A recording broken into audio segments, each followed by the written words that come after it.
In the name of Allah, the most compassionate, most merciful. Taha. We have not revealed the Quran to you, O Prophet, to cause you distress, but as a reminder to those in awe of Allah. It is a revelation from the one who created the earth and the high heavens, the most compassionate, who is established on the throne.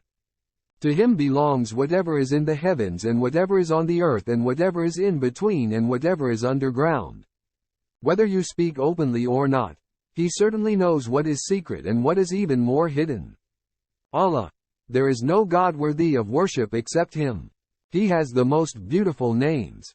Has the story of Moses reached you, O Prophet? When he saw a fire, he said to his family, "Wait here, for I have spotted a fire. Perhaps I can bring you a torch from it, or find some guidance at the fire."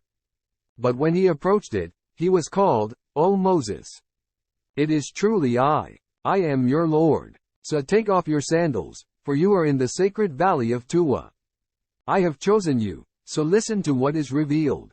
It is truly I am Allah. There is no God worthy of worship except me. So worship me alone, and establish prayer for my remembrance. The hour is sure to come. My will is to keep it hidden, so that every soul may be rewarded according to their efforts. So do not let those who disbelieve in it and follow their desires distract you from it, or you will be doomed." Allah added, "And what is that in your right hand, O Moses?" He replied, "It is my staff. I lean on it, and with it I beat down branches for my sheep, and have other uses for it."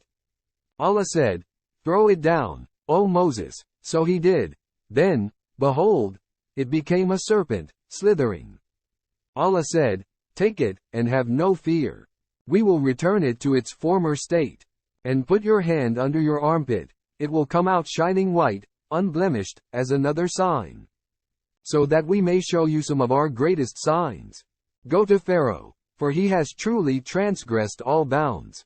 Moses prayed, "My Lord, uplift my heart for me, and make my task easy. And remove the impediment from my tongue, so people may understand my speech, and grant me a helper from my family. Aaron, my brother, strengthen me through him, and let him share my task, so that we may glorify you much. And remember you much, for truly you have always been overseeing us." Allah responded, "All that you requested has been granted, O Moses. And surely we had shown you favor before, when we inspired your mother with this. Put him into a chest, then put it into the river. The river will wash it ashore, and he will be taken by Pharaoh, an enemy of mine and his. And I blessed you with lovability from me, O Moses, so that you would be brought up under my watchful eye. Remember when your sister came along and proposed, 'Shall I direct you to someone who will nurse him?' So we reunited you with your mother so that her heart would be put at ease, and she would not grieve. Later you killed a man by mistake, but we saved you from sorrow, as well as other tests we put you through. Then you stayed for a number of years among the people of Midian. Then you came here as predestined, O Moses. And I have selected you for my service. Go forth, you and your brother, with my signs and never falter in remembering me.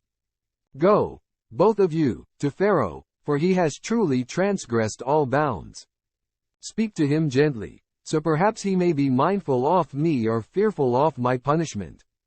They both pleaded, "Our Lord, we fear that he may be quick to harm us or act tyrannically." Allah reassured them, "Have no fear. I am with you, hearing and seeing. So go to him and say, 'Indeed we are both messengers from your Lord, so let the children of Israel go with us, and do not oppress them. We have come to you with a sign from your Lord. And salvation will be for whoever follows the right guidance. It has indeed been revealed to us that the punishment will be upon whoever denies the truth and turns away." Pharaoh asked, "Who then is the Lord of you two, O Moses?" He answered, "Our Lord is the one who has given everything its distinctive form, then guided it." Pharaoh asked, "And what about previous peoples?" He replied, "That knowledge is with my Lord in a record. My Lord neither falters nor forgets anything. He is the one who has laid out the earth for all of you, and set in it pathways for you, and sends down rain from the sky, causing various types of plants to grow. So eat and graze your cattle. Surely in this are signs for people of sound judgment. From the earth we created you, and into it we will return you, and from it we will bring you back again. And we certainly showed Pharaoh all of our signs, but he denied them and refused to believe. He said, "Have you come to drive us out of our land with your magic, O Moses? We can surely meet you with similar magic. So set for us an appointment that neither of us will fail to keep, in a central place." Moses said, "Your appointment is on the day of the festival, and let the people be gathered mid-morning." Pharaoh then withdrew, orchestrated his scheme, then returned. Moses warned the magicians, "Woe to you! Do not fabricate a lie against Allah, or he will wipe you out with a torment. Whoever fabricates lies is bound to fail." So the magicians disputed the matter among themselves, conversing privately. They concluded, "These two are only magicians who want to drive you out of your land with their magic, and do away with your most cherished traditions. So orchestrate your plan, then come forward in perfect ranks. And whoever prevails today will certainly be successful." They said, "O Moses, either you cast, or let us be the first to cast." Moses responded, "No, you go first." And suddenly their ropes and staffs appeared to him, by their magic, to be slithering. So Moses concealed fear within himself. We reassured him, "Do not fear. It is certainly you who will prevail. Cast what is in your right hand, and it will swallow up what they have made, for what they have made is no more than a magic trick. And magicians can never succeed wherever they go." So the magicians fell down in prostration, declaring, "We believe in the Lord of Aaron and Moses." Pharaoh threatened, "How dare you believe in him before I give you permission? He must be your master who taught you magic. I will certainly cut off your hands and feet on opposite sides, and crucify you on the trunks of palm trees. You will really see whose punishment is more severe and more lasting."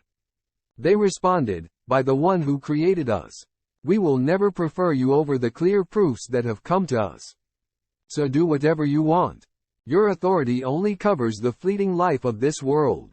Indeed, we have believed in our Lord so he may forgive our sins and that magic you have forced us to practice. And Allah is far superior in reward and more lasting in punishment. Whoever comes to their Lord as an evildoer will certainly have hell, where they can neither live nor die. But whoever comes to him as a believer, having done good, they will have the highest ranks. The gardens of eternity, under which rivers flow, where they will stay forever. That is the reward of those who purify themselves. And we surely inspired Moses, saying, "Leave with my servants at night and strike a dry passage for them across the sea. Have no fear of being overtaken, nor be concerned of drowning." Then Pharaoh pursued them with his soldiers, but how overwhelming were the waters that submerged them. And so Pharaoh led his people astray, and did not guide them rightly. O children of Israel, we saved you from your enemy, and made an appointment with you on the right side of Mount Tur, and sent down to you manna and quails, saying, "Eat from the good things we have provided for you, but do not transgress in them, or my wrath will befall you. And whoever my wrath befalls is certainly doomed. But I am truly most forgiving to whoever repents, believes, and does good, then persists on true guidance." Allah asked, "Why have you come with such haste ahead of your people, O Moses?" He replied, "They are close on my tracks. And I have hastened to you, my Lord, so you will be pleased." Allah responded, "We have indeed tested your people in your absence, and the Samurai has led them astray." So Moses returned to his people, furious and sorrowful. He said, "O my people, had your Lord not made you a good promise? Has my absence been too long for you? Or have you wished for wrath from your Lord to befall you, so you broke your promise to me?" They argued, "We did not break our promise to you of our own free will, but we were made to carry the burden of the people's golden jewelry. Then we threw it into the fire, and so did the Samri. Then he molded for them an idol of a calf that made a lowing sound. They said, 'This is your God and the God of Moses,' but Moses forgot where it was. Did they not see that it did not respond to them, nor could it protect or benefit them? Aaron had already warned them beforehand, O my people, you are only being tested by this, for indeed your one true Lord is the most compassionate. So follow me and obey my orders. They replied, we will not cease to worship it until Moses returns to us. Moses scolded his brother, O Aaron, what prevented you, when you saw them going astray, from following after me? How could you disobey my orders? Aaron pleaded, O son of my mother, do not seize me by my beard or the hair off my head. I really feared that you would say, you have caused division among the children of Israel, and did not observe my word. Moses then asked, what did you think you were doing, O Samri? He said, I saw what they did not see, so I took a handful of dust from the hoof prints of the horse off the messenger angel Gabriel, then cast it on the molded calf. This is what my lower self tempted me into. Moses said, go away then. And for the rest of your life you will surely be crying, do not touch me, then you will certainly have a fate that you cannot escape. Now look at your God to which you have been devoted. We will burn it up, then scatter it in the sea completely. Then Moses addressed his people. Your only God is Allah. There is no God worthy of worship except Him. He encompasses everything in His knowledge. This is how we relate to you, O Prophet, some of the stories of the past. And we have certainly granted you a reminder from us. Whoever turns away from it will surely bear the burden of sin on the day of judgment, suffering its consequences forever. What an evil burden they will carry on Judgment Day. Beware of the day the trumpet will be blown, and we will gather the wicked on that day blue-faced from horror and thirst. They will whisper among themselves, you stayed no more than 10 days on the earth. We know best what they will say. The most reasonable of them will say, you stayed no more than a day. And if they ask you, O Prophet, about the mountains, then say, my Lord will wipe them out completely, leaving the earth level and bare, with neither depressions nor elevations to be seen. On that day all will follow the caller for assembly, and none will dare to deviate. All voices will be hushed before the most compassionate. Only whispers will be heard. On that day no intercession will be of any benefit, except by those granted permission by the most compassionate and whose words are agreeable to Him. He fully knows what is ahead of them and what is behind them, but they cannot encompass Him in their knowledge. And all faces will be humbled before the ever-living, all-sustaining. And those burdened with wrongdoing will be in loss. But whoever does good and is a believer will have no fear of being wronged or denied their reward. And so we have sent it down as an Arabic Quran and buried the warnings in it, so perhaps they will shun evil or it may cause them to be mindful. Exalted is Allah, the true King. Do not rush to recite our revelation of the Quran, O Prophet, before it is properly conveyed to you, and pray, my Lord, increase me in knowledge. And indeed, we once made a covenant with Adam, but he forgot, and so we did not find determination in him. And remember when we said to the angels, prostrate before Adam. So they all did, but not Iblis, who refused arrogantly. So we cautioned, O Adam, this is surely an enemy to you and to your wife. So do not let him drive you both out of paradise, for you, O Adam, would then suffer hardship. Here it is guaranteed that you will never go hungry or unclothed, nor will you ever suffer from thirst or the sun's heat. But Satan whispered to him, saying, O Adam, shall I show you the tree of immortality and a kingdom that does not fade away? So they both ate from the tree, and then their nakedness was exposed to them, prompting them to cover themselves with leaves from paradise. So Adam disobeyed his Lord, and so lost his way. Then his Lord chose him for his grace, accepted his repentance, and guided him rightly. Allah said, descend, both of you, from here together with Satan as enemies to each other. Then when guidance comes to you from me, whoever follows my guidance will neither go astray in this life nor suffer in the next. But whoever turns away from my reminder will certainly have a miserable life. Then we will raise them up blind on the day of judgment. They will cry, my Lord, why have you raised me up blind, although I used to see? Allah will respond, it is so, just as our revelations came to you and you neglected them, so today you are neglected. This is how we reward whoever transgresses and does not believe in the revelations of their Lord. And the punishment of the hereafter is far more severe and more lasting. Is it not yet clear to them how many peoples we destroyed before them, whose ruins they still pass by? Surely in this are signs for people of sound judgment. Had it not been for a prior decree from your Lord, O Prophet, and a term already set, their instant doom would have been inevitable.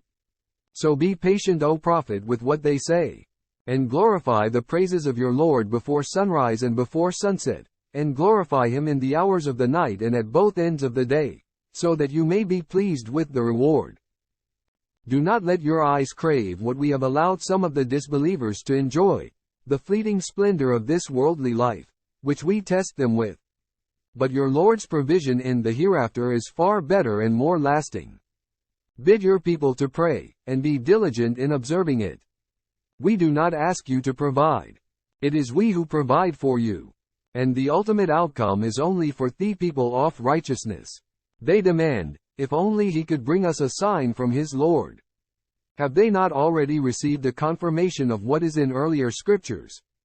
Had we destroyed them with a torment before this prophet came, they would have surely argued, Our Lord, if only you had sent us a messenger, we would have followed your revelations before being humiliated and put to shame. Say to them, O Prophet, each of you is waiting, so keep waiting. You will soon know who is on the straight path and is rightly guided.